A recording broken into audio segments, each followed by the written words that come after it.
everyone, and welcome to the November 10th, 2022 Cumberland County Commissioners Workshop meeting. If you would please stand and join me. Pledge of allegiance. I pledge allegiance to the flag of the United States of America and to the republic for which it stands, one nation, under God, indivisible, with liberty and justice for all. Thank you. I call our meeting to order at 9 a.m. and at this time I open up the floor to public comments. Okay, hearing none and seeing none, we'll move on then to agenda item number 3, and I'll call on Solicitor Brenneman to discuss. And commissioners, please note this is action requested today. Morning, commissioners. What you have on item 3 is your annual tax millage rate ordinance. It is typically adopted after you approve the budget or adopt the budget for next year. So I'm asking for action today to authorize me to advertise the ordinance for the November 28, 2022 meeting. Each one point of clarification. So you said it's done when we approve the budget, and we approve the laying of the budget on display. Correct. But it's still subject to amendment. It is. So is this the right time to do this? This is the right time to do it. If by chance there's a modification to the budget, and I forget the exact amounts, like 10%, 25%, different categories, then you'll need to re-advertise and approve the budget later before the end of the year, December, most likely. And also then do another ordinance if there's a change in the bill. Okay. So this is not out of it. In terms of scheduling, this is not out of the ordinary. Absolutely not. Okay. You have a copy of the ordinance? I have one. Can I tell you it looks exactly like it looked last year? Yeah. I'll provide it to you. Thanks, Kim. Certainly. Okay. So we need a motion. Yes. Yeah, I'll make a motion that we approve advertisement of ordinance 2022-5, which pertains to the 2023 tax millage rate. I second that motion. Okay, it's moved and seconded. Are there any further questions? If not, all in favor indicate by saying aye. Aye. Motion carries. Thank you. Thank you, commissioners. Move on then to agenda item number 4, which is contracts and grants. Section 1 is existing contracts, contract extensions or addenda with no additional cost or increase to the county. They are for drug and alcohol and juvenile probation. Commissioners, do you have any questions about any of the contracts listed? All right, we'll move on then to section 2, which is new contracts, vendors, services, grants, and contracts with increases or decreases to the county. We'll start with children and youth, and Jamie River is online with us. Hi, Jamie. Hi, good morning, commissioners. I have a couple here today. They are all 22-23 contracts. The first one is for the Bear Foundation. They provide foster care services to us, both kinship and regular foster care. Their rates for this year are increasing by 2.5% other than their medically needy foster care levels. They are increasing quite significantly. However, we're doing that because a portion of that rate was previously covered by insurance. And then when the family moved towards adoption with that child, they lost that. And then that all became either unavailable to them or all county dollars. So now this way, we'll be paying that upfront, and there'll be federal and state funding to go towards that. The next one is for Hoffman Homes. We contracted with them years ago, but we are contracting with them again. They turned one of their homes into a shelter, and we are in desperate need of shelters. So we are contracting with them for this year. Their rate is below the state maximum allowable and comparable to our other shelters. The next one is Community Specialist Corporation, doing business as the Academy. And then also the Summit School Incorporated, doing business as Summit Academy. They're both under the same umbrella. One is a female campus, one is a male campus. They provide drug and alcohol, shelter, group, and specialized setting services. They're requesting increases between 3% and 9.5%, all remaining within the state maximum allowable. But they are looking at increases to client food and clothing, increases to their insurance premiums.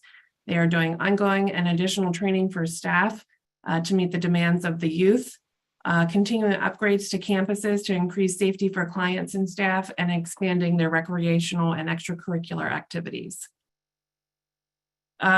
Children's Home of York. They provide foster care for us, traditional and kinship. We do not use them very heavily.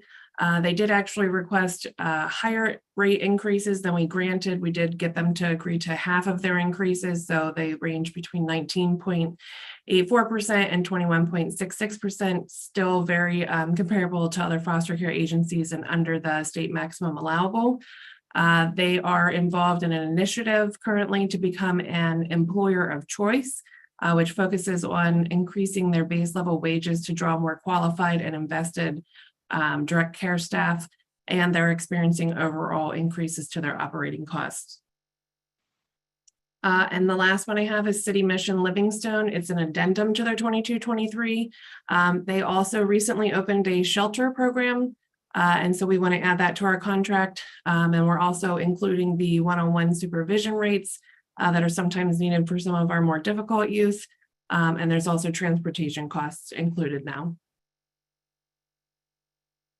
Any questions for Jamie? Commissioners? I don't have any questions, but I most certainly am enjoying the lights. I didn't even realize they were on there. Sorry. No, I love them. Thank you. Thanks, Jamie. Okay, we'll move on then to Criminal Justice Services, and Paul Plesky is here with us to discuss his contract. Well, this contract is for randomized selection and notification for drug testing. We've used this service, had this since 2014. The vendor that we had previously contracted with was purchased by EverHealth in 2020. We've been operating off of an MOU ever since, and now we're required to do a contract. What's the term of this contract? It's not noted. It's for a year. We have that added on the Yes. document. You said 3 years and it's 11,400 for 1 year. I apologize, 1 year. So I don't have a second follow-up question then. Any other questions for Paul? Thank you, Paul. We'll move on then to the District Attorney's Office, and we have Adrienne Vaughn here with us. First of all, congratulations. Oh, thank you very Adrienne. much. Thank you. And you're here to talk about the FOCA. That's correct. Good morning, Commissioners. So this is a one-time grant. It is a national grant that will be awarded to 47 projects throughout the country. It is for a grant of no more than $5,000. We have estimated costs to come in about $4,900. And what this will cover will be for the National Crime Victims' Rights Week that's held the last week in April. Each year we have held a rally across the street at the old courthouse, and included in that rally has been a 1-mile walk. What we like to do during that 1-mile walk is have everybody wear T-shirts. So that's a big part of this budget proposal, is having T-shirts made for everybody that registers ahead of time. This will be a one-time grant, and once the money has been spent, we send that off and they reimburse us. And then we can apply next year, I guess, if they offer it again. So that's what I'm asking permission today, to just apply for this grant with the National Association. Any questions for Adrienne? Great, Thank you. Thank you so much. Okay, Ryan Simon is with us to discuss drug and alcohol contracts. Ryan? Good morning, Commissioners. The Language Line contract is a new contract for us. It's to provide interpretation services for non-English speakers, and it would be as needed. The second one for Hamilton Health, they've had the pharmacy that they purchased the Vivitrol from is increasing the cost of the injections 6%. And so we're looking to amend our contract with them to reflect that increase. Any questions? Doesn't appear so, Ryan. Thank you very much. Next, we have Human Resources, and Holly Sherman is joining us by Zoom. Hi, Holly. Good morning, Commissioners. The first contract I have is for Capital Blue Cross, specifically Avalon, which is our stop loss insurance. I do realize on the paperwork that you have, it indicates a decrease. This is due to the number of insured lives being less than it was in our prior contract year, but it does it is actually a 2.6% rate increase over last year, which equates to about $22,000 from the prior year stop loss insurance coverage. The second is a continuation. We are entering into year 2 of a 3-year contract with Capital Blue Cross for our medical and RX. We had previously discussed the vision at a prior workshop, and this is a rate hold on the administrative, but just need to move forward with the contract paperwork due to some changes on the back end that we had to make on our medical and RX plans. Any questions for Holly? Thanks, Holly. Next, we have IMTO GIS, and Justin Smith is joining us to discuss the contract. Hello, Commissioners. This contract is for Concertec. It is, we're also purchasing FME software at the same time. This will help us to work with data and more efficiently deliver automation and integration. This contract was approved as a capital budget, I believe on the 17th of October. Justin, can you refresh our memories as to what FME is? Yes, FME is they're the company that creates, well, Safe Software is a company that creates FME. FME is sort of we're purchasing an enterprise license. So that's going to sit on our server, and that is going to help us create replication of data across firewalls without coding. It's more of a graphical way to generate these solutions to move data around efficiently. And taking out that coding piece is really going to allow us to do a lot more data sharing and creating solutions across different departments, because the coding piece really takes up a lot of resources. If I remember correctly, this also will ensure that information is available to residents sooner with less work on our parts. It'll be more accurate. We already have plans to improve the property mapper, and we'll see those improvements coming in next year. Any questions? Is this a new function or is it replacing something we're already using? This is going to be a new function. So in the coming years, there will be an ongoing, this initial capital project is designed so that in 23, we're going to have a lot of vendor support, consulting support to help us understand and train us into the software. But after that, in future years, 24, 25, 26, there'll be an ongoing $15,000 of yearly maintenance for upgrades and software maintenance. And this replaces, I believe to the commissioner's question, this replaces a staff member actually coding a solution to this end, correct? We're not replacing anybody, but it's definitely going to supplement our capabilities. Thank you.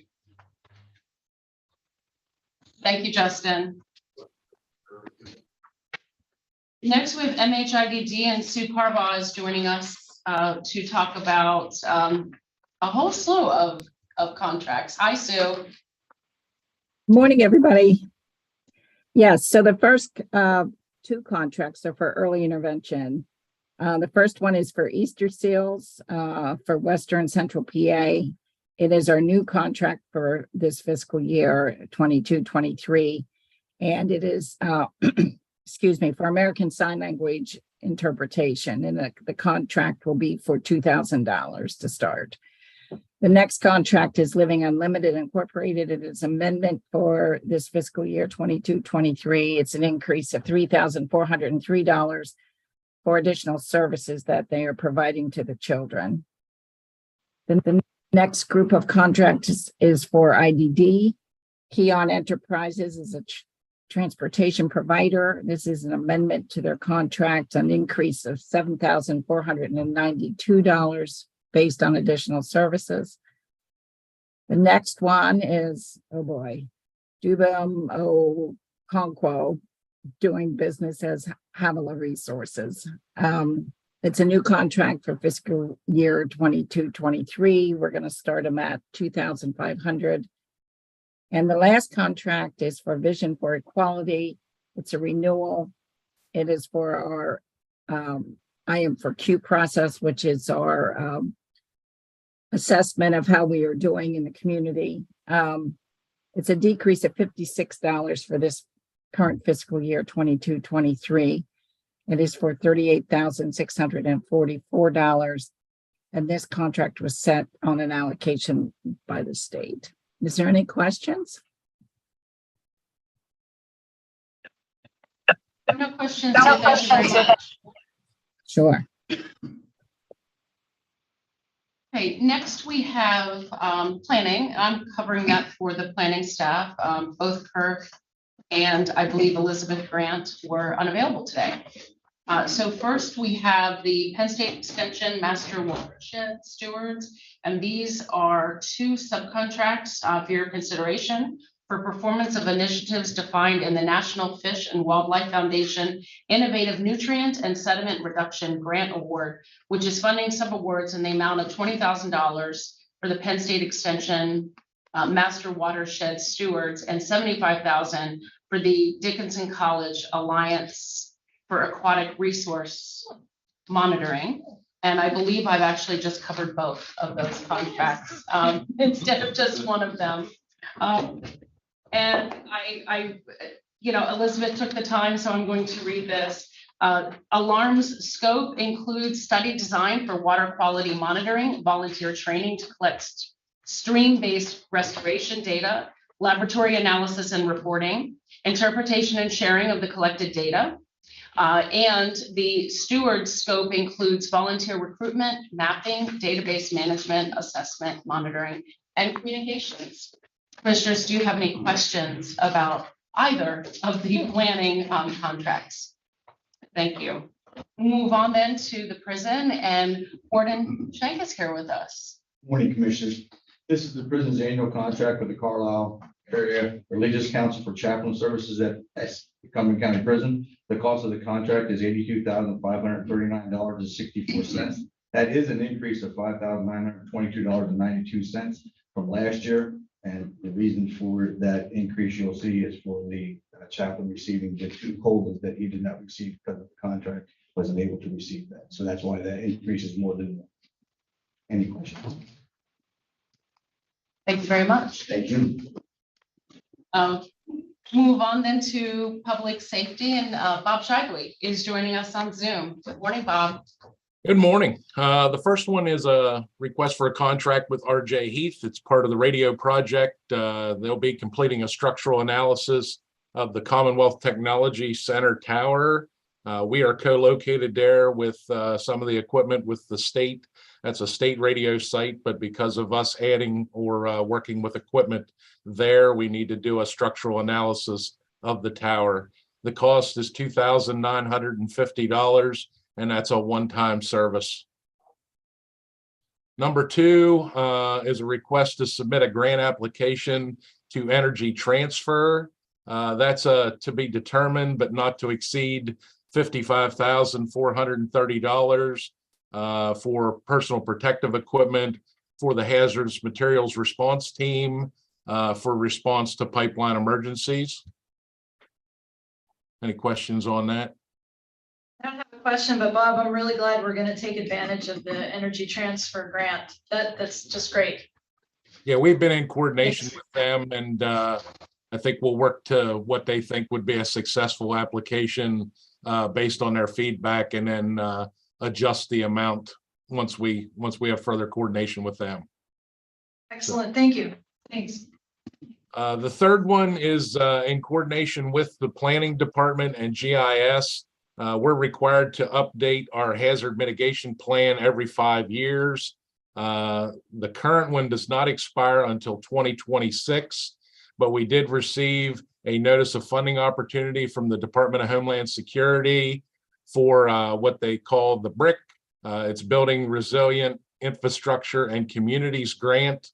So we are requesting approval to submit a grant request to FEMA through PEMA. We would be a sub-grantee through PEMA for amount to be determined, I guess, at this point. We're anticipating that would be about a $67,000 request, probably $50,000 to the vendor, and then we would have a $25,000 in-kind match, but we shouldn't have any trouble covering that in staff time. So we don't anticipate any general fund money other than staff time. The deadline to apply for that's November 16th. So we're, if approved, we're ready to apply. The grant funds would not be awarded until 2024, and then we would do the work in 24 and 25 and be ready to get the municipal concurrence for the update prior to the deadline in January of 26.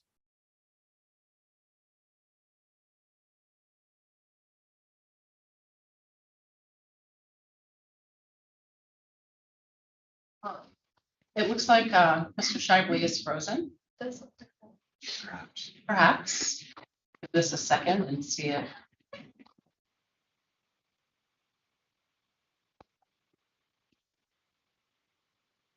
Sounds like he was done anyhow. He's first. Well, he had one additional contract, and that is actually the FEMA grant acceptance for the 2023 to 2025 hazardous materials emergency preparedness grant. So this would have been presented, my guess is maybe about a month to a month and a half ago, I believe, by Claudia to apply for the grant. And this is just asking for formal acceptance of it. As you can see, we actually received $665 more than our previous grant. And commissioners, if you have any additional questions about that, we can gather those details for you before Monday afternoon. Okay. All right, so that concludes our contracts and grants. And we'll move on then to agenda item number 5, and I'll call on Dana Best. She's actually going to be working us from agenda item 5 through agenda item number 8. Commissioners, please note that agenda item number 5 regarding nursing home proceeds and our retirement fund is action requested today. Good morning. I'll start with an overview. Currently, the cash remaining from the nursing home proceeds is about $16.5 million. I'll be requesting a series of transfers to move the proceeds from the nursing home, and the one is action requested today. My goal is to close the nursing home financial fund by the end of the year. And in order to do that, the requests are a combination of transfers to cover ongoing expenditures and placing the remainder of the proceeds in the general fund committed fund balance for future allocation. And that committed fund balance is a higher level of restriction on those monies, so that only the commissioners can uncommit that balance. So in the past, the county has had divestitures that are on a smaller scale, and the general fund absorbed the costs that are associated with those divestitures. But during the nursing home transfer of ownership preparation, the controller's office and the finance office met with several different counties that sold nursing homes, and their resounding recommendations were to make sure you set enough funding to cover the expenditures that do not dissolve the divestiture. It materially impacted them, and they all had set money aside, but they all said it wasn't enough. That over time, the expenses just keep coming in, and you have things like, for example, and we don't have nursing home staff anymore. So the things that are still associated with the staff time with audits and things like that, somebody has to do that. And right now it's a combination of the finance office, the controller's office, the IT office.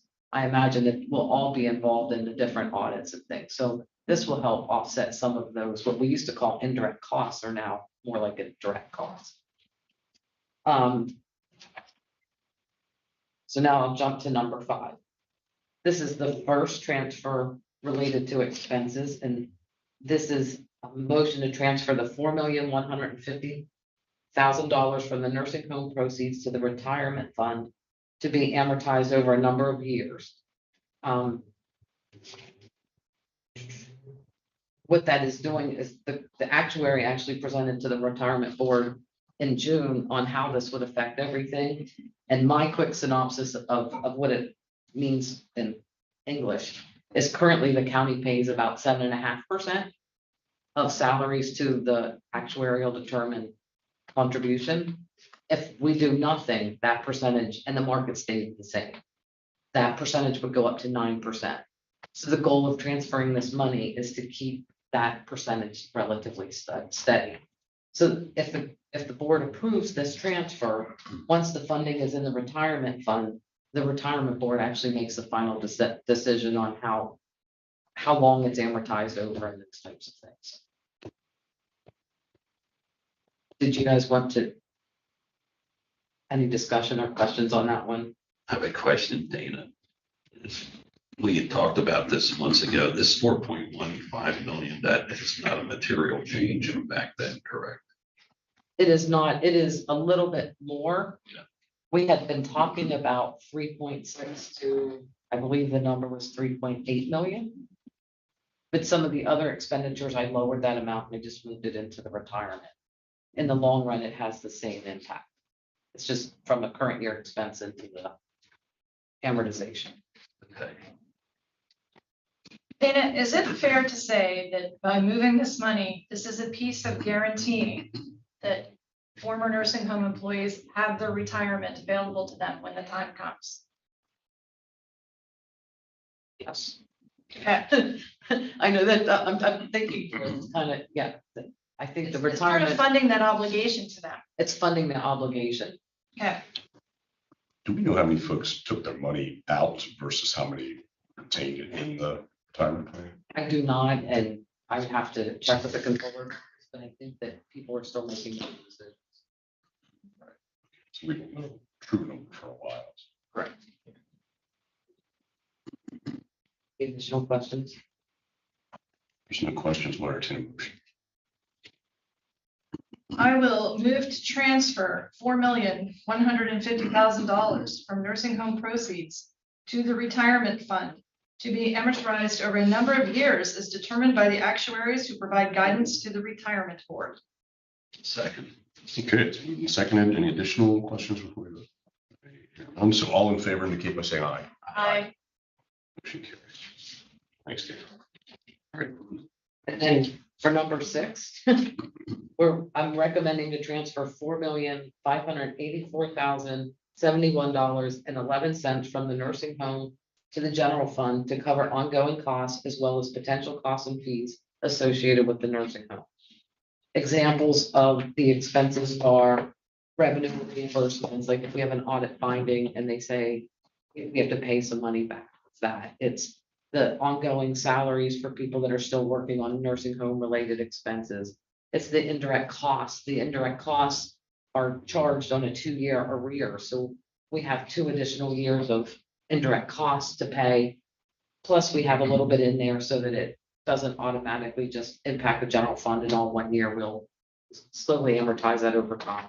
So it's not a big impact all at once. So how long does that take to wash through the system until we have a point where we have a firm number and we know the cost of this? For indirect costs, I put 4 years in. However, there are some things that the costs won't go down. There are other things because there's fixed costs. So some things just won't. Yeah. Other things, it just takes time for it to ebb and flow and Some of these are unknowns at this point. I'm sorry. Some of these are still unknowns at this point. Correct. Just hedge against that. All right. Yes. Thank you. Dana, we're square with the accounts receivable, correct? We are. Okay. We did just get an call yesterday from a vendor that is saying we didn't pay them. I haven't opened it yet. We're gonna review that. I figure we'll get some of those tricklings too for a while. And then it takes time because not only do we have to check to make sure we didn't pay it, we also have to make sure a layer didn't pay it. Because there are some things that we paid on each other's behalves and then trued it up. So those are still coming in. Any additional questions on that one? Okay, for number 7, I'm recommending transferring $356,549.60 3 cents to the healthcare self-insurance fund for other post-employment benefits. Questions? Okay, number 8. I'm recommending transferring the remainder of the proceeds that are approximately $7,426,764.94 to the general fund and committing the fund balance for future projects and or initiatives to be approved by the board at a later date. And the reason it is an approximate number is because if there's any additional expenses that come in and before we make the transfer, and we are earning interest on the account, and that interest earnings will be added into this account.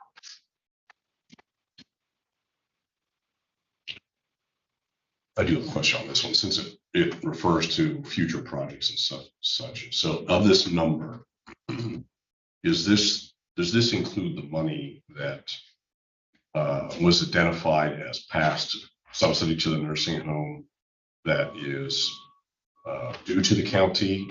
Or there was some discussion about how we would count things. We did not include the past subsidy in these numbers. The subsidies from 96 to 2004 are not included. Okay, so what I'm saying is, the question of making the taxpayer whole, the general fund, involved a certain amount of money that reached back. I forget, it was actually further than that. So I think I answered you the opposite of what you were actually asking. yeah, I guess what I'm looking at is proceeds. This amount is what's after we take care of the other things. This is what's left. But my question is, this is not our profit. This is not just what we supposedly made on the thing, because there are past subsidies that could, if it would choose, go toward reimbursing the general fund for past expenditures that are not related necessarily to the divestiture transaction.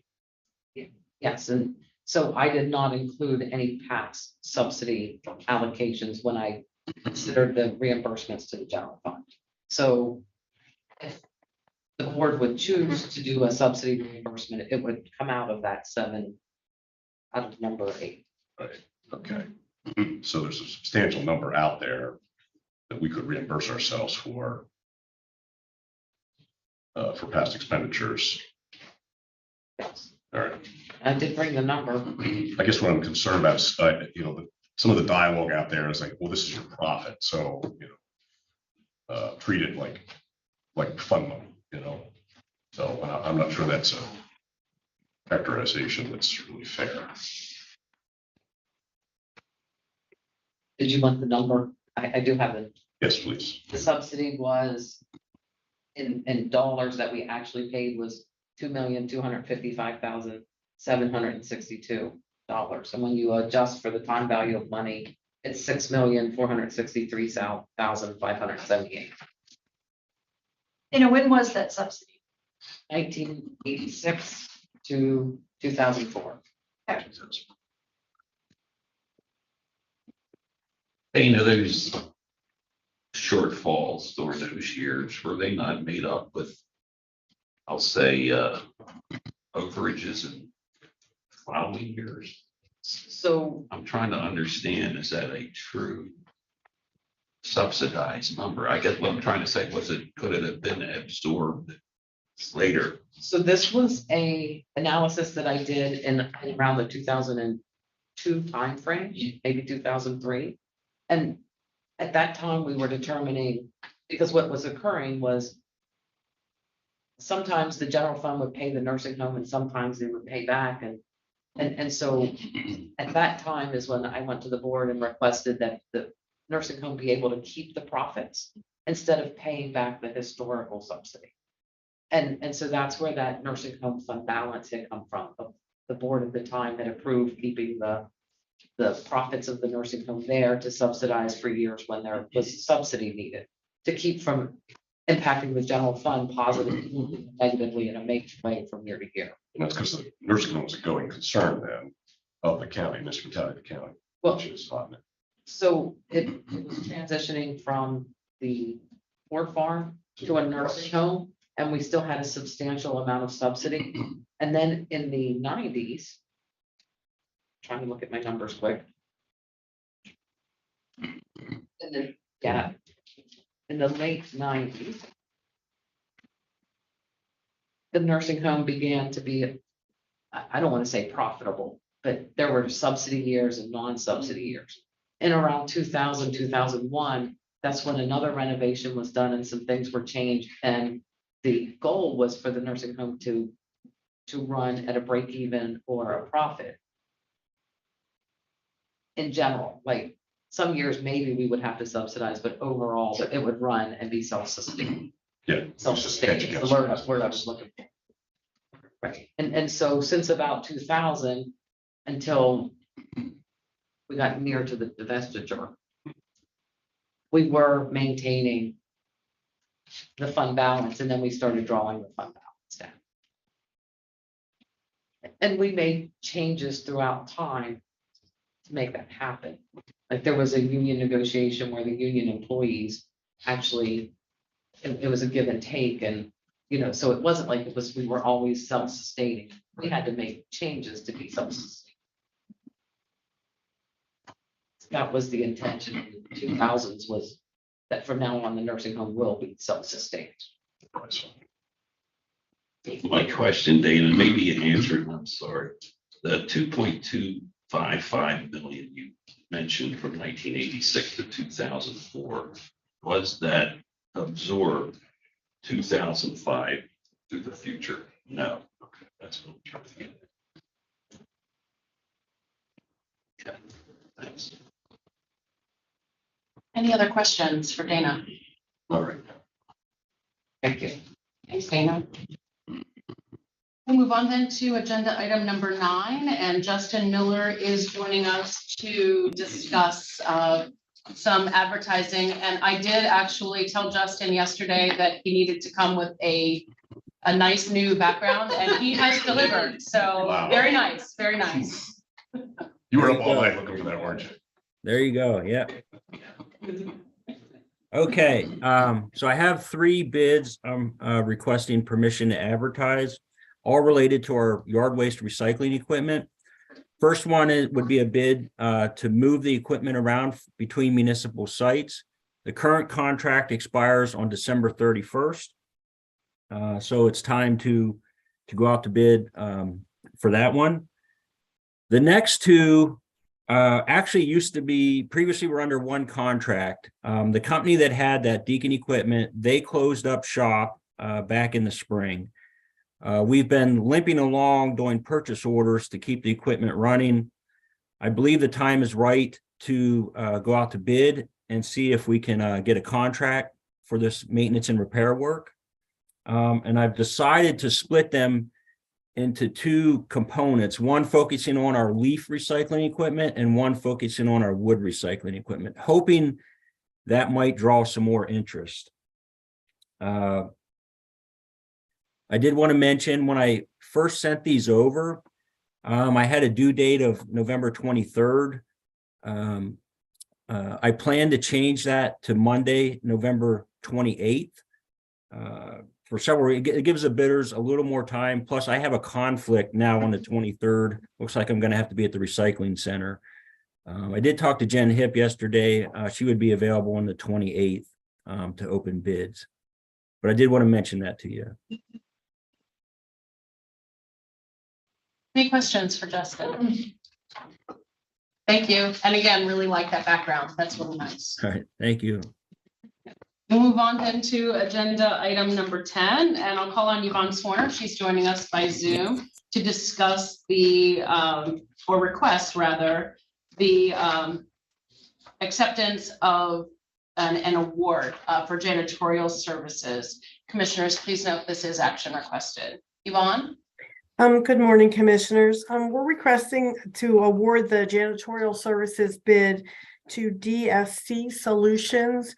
They were the low bidder that Brent presented to you on the October 31st meeting, and it would be to clean 5 of the county buildings: the DRO, Historic Jail, Dennis Marion, New Courthouse and East Wing, or I should say main courthouse and East Wing, and the Business Central. Any questions for Yvonne? When is it effective and how long is the term?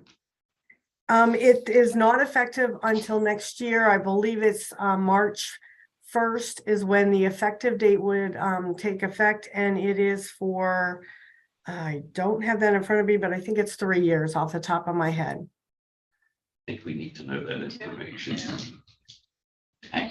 We'll work with Yvonne to gather that and provide that out to everyone. Okay, thank you. And solicitor, how does that, is that typically included in? It is in the documentation that went out to bid, yes. Okay. She should have. Okay. I'm sorry, I just don't have that on my desk at the moment.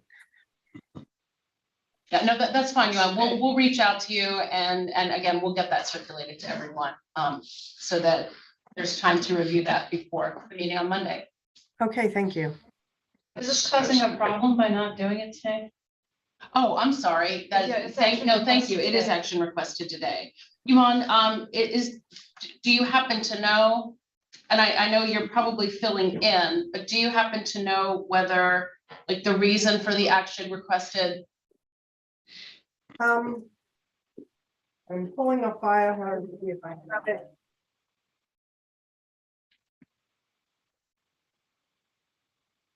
I don't know the action requested for today reasoning. Dawn, are you certain that the new contract term begins March 1? Yes, I am certain of that it begins on March 1st. And you have time. Yeah. Okay. Okay. All right. Thanks, everyone. We'll get those details to you. Agenda item number 11, Vince, thank you for joining us on Zoom. And you're here to discuss the Capital Resource Conservation and Development Area Council appointment recommendation. Yes, good morning. So the Conservation District's recommendation for the appointment is for Rachel Stein. She is our newest agricultural technician here at the office, and she will be replacing Lori Glace, whose second term is expiring. And Rachel's term will be for 3 years, effective November 14th and expiring in November of 2024. Any questions for Vince? I just wondered whose birthday it was. That was mine last month. Last month. That's quite a celebration. All right. Thanks, Vince. Thanks. All right, we'll move on then to agenda item number 12, and this is discussion of a capital project request for court admin, and Melissa is here to discuss. Hi. Good morning. This is to add card swipe cameras and intercom systems to judges' chambers, just provide additional security. The design and the security measures may vary by courtroom based on layout and security assessments sort of done by the sheriff's department and that kind of thing. We did discuss whether or not all courtrooms should have the exact same security. There is no cost savings associated with leaving things out versus including. I'm trying not to give away too much security. I'm happy to talk about that, not publicly. There is no cost savings associated with having all the courtrooms be identical. To add something later is possible, and again, it's no real increase in cost other than the potential for them to have something that's not going to be used for years or. So we did look into that and discuss that as well. Fort Durham has also been working closely with Melissa as well as with security to ensure that the system is sort of right sized for our facility. And also I would like to note that we are going to be able to use several of the licenses that we retain from the nursing home. So that we don't have to purchase licenses for the swipes. And I almost forgot to add, you said about routine. If this project can be completed by the end of the year, there's also the availability of about $20,000 from AOPC security in reimbursement funds. So as long as we can get some portion of it done and have about $20,000 worth of receipts to hand AOPC by the end of the year, we can get reimbursement for that. So. Any questions? Are there any costs you anticipate in years 2, 3, 4, et cetera? Other than I think the licensing costs, which again, some of those are covered already, I don't believe so.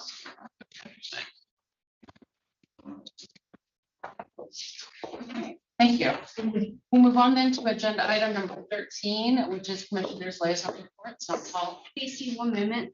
Yvonne said, wanted to respond that for the contract is for 2 years with an option to renew for an additional 1-year term. She just sent that over.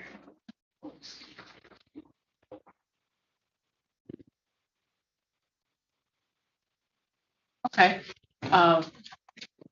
So I guess I would just like to know, Commissioners, would you be ready to move forward with that information today, or would you prefer to wait until Monday? I prefer to wait. Okay. All right. I'll reach back out to her to confirm that and provide an email to you. Okay, so Commissioners Liaison Reports, Commissioner Eichelberger. Okay, so shouldn't take long because I think we've been updated on a lot of this already, but Justin Miller, who was on just a little earlier, updated me on a number of things that we were meeting this week. We have the plan review, the waste management plan for the next 10 years is back from EP. There are some comments that the EP added. Nothing that Judd's troubled by, but he wants to formulate some responses to that. And he's going to review it at the authority meeting November. I assume Jen will have them in advance, so we'll get clearance on that. There's no deadline to meet that, so but Justin moves forward at a pretty expeditious rate. So don't anticipate any problems with that. He'll certainly let us know if there's anything in regards to the comments. He saw nothing that particular trouble that wasn't that was difficult to address. So he's accumulating all of the 2022 household hazardous waste program numbers and is going to be giving us some recommendations based on the participation rate, which is still very impressive. That also is going to come to the authority in November for their discussion and any input on that. So other stuff over at Katie, I know we all were present in a number of the meetings and got pretty detailed updates. So I'll just touch the highlights for anybody else who's interested. So we have getting very detailed updates from Janet, maybe a little more than we need, but she's getting her footing very rapidly. So absorbing a lot of information. We have increased requests, of course, for low interest fixed rate loans, part of the lending program, Katie, and a lot of that's driven, of course, now by interest rate increases. So the bank's working in partnership with us on that. And there's quite a bit of interest now in the opportunity for these loans. Of course, there's very serious underwriting that comes with that. So it's a way in which we can, which Katie can provide the essential lending service that might otherwise be difficult in a tough interest rate environment. So a lot of work on that. Of course, the big news is the hiring of our workforce manager, long anticipated, long recruitment process on that. Katie Gray, I think most of you better. She's going to be leading that effort. And of course, we had our workforce development event last week. Everybody was present for that. And that was really spectacular. I think that impressed a lot of folks. And that is going to form the basis on which Katie's going to bear the responsibility for really moving those initiatives forward. And so we'll be hearing a lot more from Katie. She'll probably be presenting to us in a few months, I would imagine. The new finance and grants compliance manager, Sarah McKinney, is hired. Everybody's very enthusiastic about the skill level she brings to us and where that positions us for future activity. Site selection requests are up from the state and as well as from the private sector. That's kind of amazing considering the national economic climate, but it does point to opportunities we have here and the need, of course, for us to be able to capture those opportunities and move on them because we're still in competition with a lot of other counties and regions. So we feel well positioned for the continued economic development opportunities that are out there. Of course, the PIAA issue you're familiar with, that's attracting 1,300 student athletes, and they estimate 1,200 hotel room nights, mostly in Cumberland County, are going to result from that. That's going to factor into our certainly into our hotel tax numbers, which, as you heard, we're recovering very nicely from the pandemic and, in fact, already caught up, and we're expecting very successful things from that. The fall fun trail was wrapped up. We're going to be getting some numbers on that soon. It was very successful, according to Kristen. The next coffee and chocolate trail event is well underway, been planning that hit in February. Staff is working on the new visitors guide for next year. Advertising requests are up. That is a good sign. Of course, that generates revenue for us and indicates that the businesses in the area see value to it and are willing to spend some money to make some money. Executive director position, of course, was offered and accepted yesterday by Janet Anderson, our current director of economic development. She'll be executive director for the agency. And we're going to, of course, be continuing to build out on the enterprise development side of the shop to capture some of these opportunities. The visitor side is in the full-fledged recovery. It's good news. A lot of people still coming to the area, so we feel very good about that. The new team is working to integrate. We've got a lot of new folks. Very, very pleased with the quality of folks we have. They're working to integrate to get the visitor promotion function and the business development function working more hand in hand. It's been a aspirational goal for us for a long time.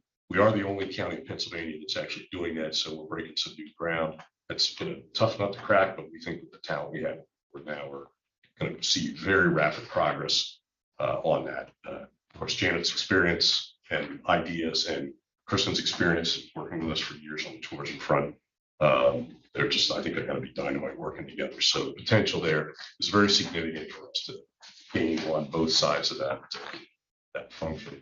Let's see, as you heard yesterday, the implementation phase for the work plan on strategic planning is well underway. We're going to be making sure we actionize the plan, and the policy and planning committee is under new leadership. John Rapula from Deloitte, he's has a lot of experience in strategic plan implementation. He's coming off of a project in Arkansas for the state of Arkansas right now. It's similar, so I think we've got great talent available. It's going to make sure that we continue to make progress on this. The only other item I have is, as you're aware, on the MH side, we're finalizing the crisis grant with Dauphin County, and of course, it's for the regional crisis walk in center, as Andy briefed us on several times now. So that's great potential. Moving forward on that. That's all I have. Thank you, Commissioner. Commissioner Fauci. Well, good morning, Cumberland County. I'll remind you to use the Cumberland County Library System. On October 27th, I attended the Greater Harrisburg Association of Realtors Housing Summit. And Cumberland County's own Mary Kuna and Janet Anderson were there, as well as Creedick and Perry County Housing. Boy, it was such a great regional conversation about affordable housing in the area. And one of the things that was a takeaway from that is that affordable housing and having workforce available, those two things are really tying together. They are becoming, affordable housing is becoming one of those things that's going to really and truly drive workforce development. On October 31st, I participated in a trunk or treat with Cumberland County's Reentry Coalition. On November 3rd, I went to the Housing Choice Happy Hour that Cumberland County Housing and Redevelopment Authority had at Isaacs. Mary Kuna was there with her team. I got to meet a lot of landlords that participate in the housing program in Cumberland County. There was an LEPC meeting that day, the Local Emergency Planning Commission. And so the SHOT team, the Hazard Operations team, has had 68 incidents so far this year. The LEPC has accepted 16 new SARA plans. Those are all warehouses in Cumberland County. There will be a reappointment of members coming before the Board of Commissioners. And then Walt Bear was there from DEP, and he really gave a nice presentation outlining DEP's role in assistance with helping with SARA emergencies. So that was incredibly interesting. Let's see, November 4th, the Child Advocacy Center had a grand opening right here in Carlisle. And so I know that center is open this week, but that is a great collaboration with UPMC, police. It's really going to help to serve children and youth and children and families in the Carlisle area that really have been victims of trauma. It's great that that center is there so that our residents don't have to drive to Dauphin County for those services. November 5th, the Army Heritage Education Center. I went to their annual dinner. That was a good time. On November 7th, the Stop Violence Against Women team met, which is a wonderful collaboration of the district attorney, probation, the hospital systems, advocates, the police, domestic violence services. and of course, our own victims advocates here in Cumberland County. I just wanted to make sure that everyone knew about the Cumberland Perry Drug and Alcohol Commission meant, and this is such an interesting event for people, I think, who are in recovery or even people that are interested in this. So JFT, in association with a couple of other organizations, is having a recovery dance on Wednesday, November 23rd at the Linglestown American Legion Post in Harrisburg. And I had never thought of this, but they talked about how the night before Thanksgiving is traditionally the biggest drinking night in the nation. And so this is a dance for people that are not interested in that environment, right? People that are in recovery. And so I think it's a great service. So I will make sure that that gets out and about to everyone. And in terms of the Drug and Alcohol Commission, there are 2 Cumberland County vacancies on the board and 1 Perry County vacancy. State and federal funding, of course, we know is flat funded. Fentanyl test strips are now legal in PA. Governor Wolf signed that bill on November 3rd. The commission is looking forward to having input on opioid settlement dollars. And of course, we know that they have to be used for mitigation and prevention efforts. There was a conversation about the new Shippensburg casino that's coming in, and how that works in terms of drug and alcohol addiction. And finally, JFT, again, I know the county has a couple of contracts with JFT. Their warm handoff series is being used for police diversion also. So another really great thing that's happening in the county. And that is it, Stacy. Thank you, Commissioner. And there's the solicitor nodding about the heaviest drinking night, so glad we have expertise in A knowledge. that. No, okay. Yes, I've heard that. I sort of contemplated lots of people coming home, getting together with family and friends, and yeah, I didn't know that, but it makes sense. Well, and I think, Does make sense. part of the point is that recovery is often very lonely. Yes. Right? I mean, yes. if you're in recovery and you're sober, and you need a new set of friends, right? You need new activities. And so I think it's one of those nights that's really maybe a struggle for people that are in recovery. So I think it's a fantastic thing. Thank you. Commissioner DeLebo. Yeah, I only had one board meeting that fit in this current cycle, and that one happened to be canceled. That was the Ag Land Preservation Board. The next cycle, I will be bringing updates on Affordable Housing Trust Fund, the Aging Advisory Board, Conservation District, Capital Region Council of Governments, and Redevelopment and Housing Authority Board updates. Thank you, Commissioner. Okay, that takes us to agenda item 14. I would like to report that an executive session was held on November 9, 2022 at 9:30 a.m. regarding personnel. Just trying to get all of that in there before the sirens got too close. I will ask if there is any other business to come before the board today. Hearing none, seeing none, we are adjourned.